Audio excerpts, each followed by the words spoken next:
मनो पुबंगमा धम्मा मनो सेट्टा मनोमया मनसा चे पसन्नेन भासती वा करोति वा ततो नं सुखम वेन्ति छाया व अनपायिनी। नमो बुद्धाय दोस्तों, बुद्धा 2.0 इस हमारे YouTube चैनल पर और आज के इस वीडियो में आपका स्वागत है। दोस्तों, इस गाथा का मतलब यह है, मन सभी प्रवृत्तियों का अगुवा है, मन उसका प्रधान है। वे मन से ही उत्पन्न होती है। यदि कोई प्रसन्न मन से वचन बोलता है या काम करता है तो सुख उसका अनुसरण उसी प्रकार करता है जिस प्रकार की कभी साथ नहीं छोड़ने वाली छाया। दोस्तों, महात्मा बुद्ध ने ये गाथा एक कहानी के बाद अपने भिक्खु संघ को बताई थी। दोस्तों, अब हम उस कहानी को जानते हैं जिसके बाद महात्मा बुद्ध ने ये गाथा सुनाई थी।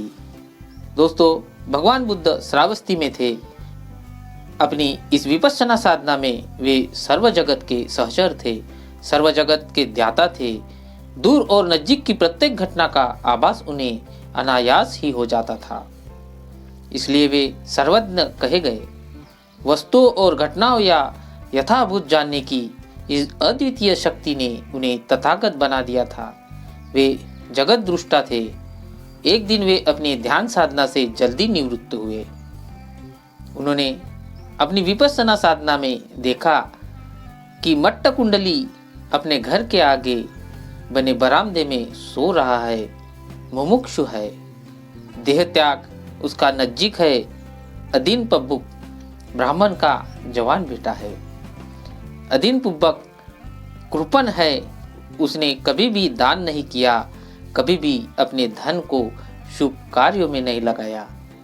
आज उसका पुत्र मट्ट कुंडली बीमार है, तब भी उसने किसी भैषज या चिकित्सक को नहीं दिखाया, न सलाह ली, बीमारी का निदान नहीं करवाया, क्योंकि उसे इन सब में धन की हानि होती दिख रही थी।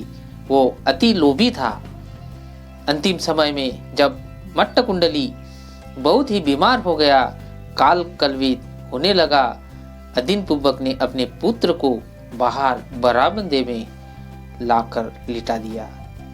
उसको डर था कि लोग आएंगे, घर में आएंगे और घर में घुसेंगे, उसके धन को देखेंगे, कुछ इधर उधर करेंगे, उसको हानि होगी। इसलिए उसने अपने पुत्र मट्ट कुंडली को बाहर बरामदे में सुला दिया। भगवान बुद्ध ने अपने ज्ञान प्रताप से यह सब नजारा देखा। उनके लिए यह कोई बड़ी बात नहीं थी। सुबह हो चुकी थी, भिक्खु का दैनंदिन सदाचार प्रवृत्त हो चुका था। भोजन के समय भिक्षाटन करना उन्हें अभिष्ट था। भिक्षा के लिए चल पड़े। तथागत भगवान के लिए भी यह नियम था, अन्य भिक्षुओं के लिए भी यही नियम था। वे भी निकल पड़े, हाथ में भिक्षा पात्र लिए, संघ के लिए, भोजन दान पाने के लिए। सभी भिक्षु मंथन गति से चल रहे थे। भिक्षा के नियम का पूर्ण पालन करना उनके लिए लाजिम था, फिर स्वयं भगवान ही क्यों ना हो। भिक्षा के लिए जाएंगे ही। सदाचार के नियम सबके लिए एक से थे। भिक्षा के लिए प्रत्येक गृह जाते। रास्ते में आने वाले किसी घर को छोड़ते नहीं थे और गृहस्थी या उपासक के घर के सामने जाकर खड़ी हो जाते थे। आवाज वो कभी नहीं लगाते थे। वे खड़े ही रहते और तब तक खड़े रहते जब तक उस घर का कोई सदस्य उस भिक्खु को देख ना ले। गृहस्थ भिक्षा लेता, भिक्खु सम्मिलित आंखों से उसे भिक्षा पात्र में स्वीकार कर आगे बढ़ जाते थे। वे तब तक भिक्षाटन करते जब तक कि संघ के समस्त सदस्यों हेतु पर्याप्त भिक्षा प्राप्त नहीं होती थी। भिक्षा प्राप्ति के बाद वापस संघ में आते, विहार में आते और मिल बांट कर उसको अंगीकार करते, उसको खाते थे। ऐसे कई नियम से प्रतिबद्ध भगवान भी पहुंच गए अदीन पुब्बक के घर के सामने। वे उसके घर के दरवाजे के पास खड़े रहे। बुद्ध की कृपा ही कुछ ऐसी है, इनकी प्रभा ही निराली थी है। वे कितनों ही के दरवाजे के पास खड़े रहे। बुद्ध की कृपा ही कुछ ऐसी थी है, उनकी प्रभा निराली है। वो कितनों के घर के पास खड़े रहे, दूर नजीक से पादन करते रहे। मट्ट कुंडली बरामदे में लेटा था। तथागत के प्रभामंडल की झलक उस तक पहुंच चुकी थी। वह कृतघ्न हो गया। वह उनके चरणों में जाने के उतावला हो गया, परंतु शीनकाय उस साहस प्रदान नहीं कर रही थी। उसका शरीर उसका साथ नहीं दे रहा था। उसका शरीर वही बरामदे में था, परंतु उसका मन तथागत के समीप था। उसका मन पवित्र भावना में लिहोरे खाने लगा। वह तथागत बुद्ध को पूर्णता समर्पित हो चुका था। दोस्तों, तथागत भिक्षाटन करके लौट चुके थे। मट्ट कुंडली काल कवलित हो चुका था। तथागत भगवान के दर्शन लाभ से उसका चित्त निर्मल हो चुका था। बौद्ध साहित्य में वर्णित है कि यह मरने के बाद 33 लोक में पैदा हुआ और वहां से उसने अदीन पुब्बक को देखा। अदीन पुब्बक को खिन्न और रुदन करते देखा। ऐसा देख मट्ट कुंडली ने अपने पिता को बताया कि उसका 33 लोक में पुनर्जन्म हो गया है, और आगे कहता है कि भगवान बुद्ध को अपने घर भोजन के लिए आमंत्रित करे। अदीन पुब्बक का हाल कुछ अच्छा नहीं था। वह इस प्रश्न में उलझा हुआ था कि यह कैसे हो सकता है। उसको सपना तो नहीं आ रहा है। क्या यह प्रलाप मात्र या सच्चाई है? इसके घर में यह चर्चा जोर पकड़ने लगी। लोगों में कानाफूसी होने लगी। लोग कहने लगे, यह कैसे हो सकता है? इसने कभी भी दान नहीं दिया और ना ही कभी भगवान की भिक्षाओं का आदर किया, पालन किया। मट्ट कुंडली ने ऐसा क्या किया जो उसके 33 लोक में पुनर्जन्म प्राप्त हुआ? महाकारुणिक ने इस विमोह का पर्दाफाश किया। मट्ट कुंडली 33 लोक से प्रकट हुआ। उनके अलौकिक आभूषण श्रृंगार से सभी हतप्रभ थे। उसने सभी को अपने पुनर्जन्म की बात बताई। तब लोगों को बात समझ में आई कि इस कृपण ब्राह्मण का यह पुत्र कैसे 33 लोक में पैदा हुआ। मरते मरते उसके चित्त में बुद्ध के प्रति अनुराग जो था, बुद्ध प्रकृति में स्थिर होने की आगास इच्छा उसने कुशल मन में व्याप्त थी। मरते वक्त की यह भावना उसे अलग नहीं हुई। शारीरिक कर्म या वाणी का कर्म उसने किया या न किया, यह पर इतना महत्वपूर्ण नहीं है जितना कि इसका मानसिक चिंतन है। जो शुद्ध बुद्ध और निर्लिप्त था, कुशल था, पुण्यदानी था, और तभी तो कहा गया था कि विचार ही है तो है जो सभी धर्मों के अग्रगामी है, अग्रदूत है। सभी धर्म चाहे वे अच्छे हो या बुरे विचारों पर ही तो आश्रित है।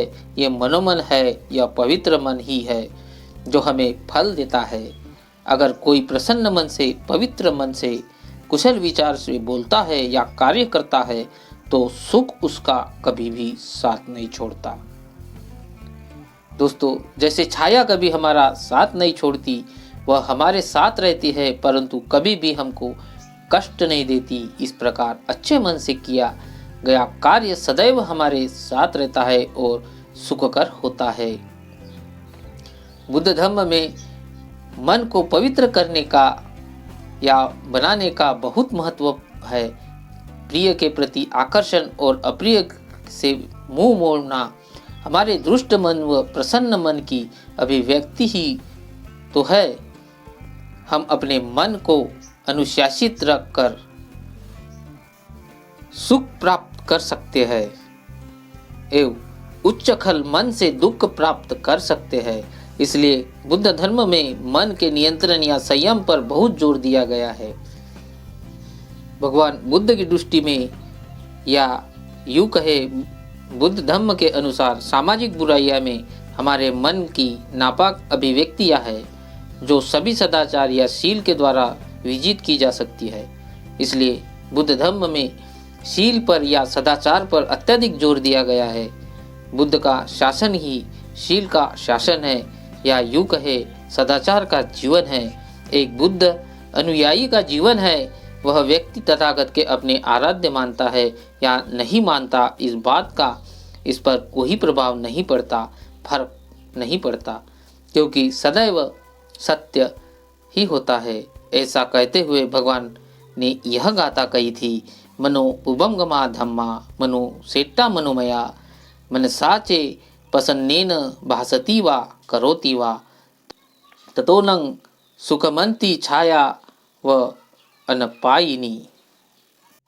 इसका अर्थ है मन सभी प्रवृत्तियों का अगुवा है, मन उनका प्रधान है। वे मन से ही उत्पन्न होती है। यदि कोई प्रसन्न मन से वचन बोलता है या काम करता है तो सुख उसका अनुसरण उसी प्रकार करता है जिस प्रकार की कभी साथ नहीं छोड़ने वाली छाया।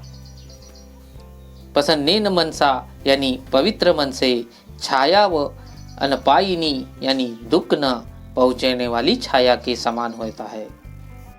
दोस्तों, महात्मा बुद्ध की धम्म पद में दूसरी गाथा आपको कैसी लगी? आपने इस गाथा से क्या सीखा? यह हमें नीचे कमेंट बॉक्स में ज़रूर बता दीजिए। और वीडियो अगर अच्छा लगा हो तो इसे शेयर ज़रूर कीजिए। और अभी तक आपने वीडियो को लाइक और चैनल को सब्सक्राइब करके बेल आइकन प्रेस नहीं किया हो तो कर दीजिए दोस्तों, ताकि हमारे आने वाले वीडियो आप तक सबसे पहले पहुंच सके। तो दोस्तों, आप जहाँ भी रहे खुश रहे, खुशियाँ बांटते रहे और बुद्ध का ज्ञान प्राप्त करते रहे। तो मिलते हैं अगले वीडियो में, तब तक के लिए नमो बुद्धाय, जय भीम।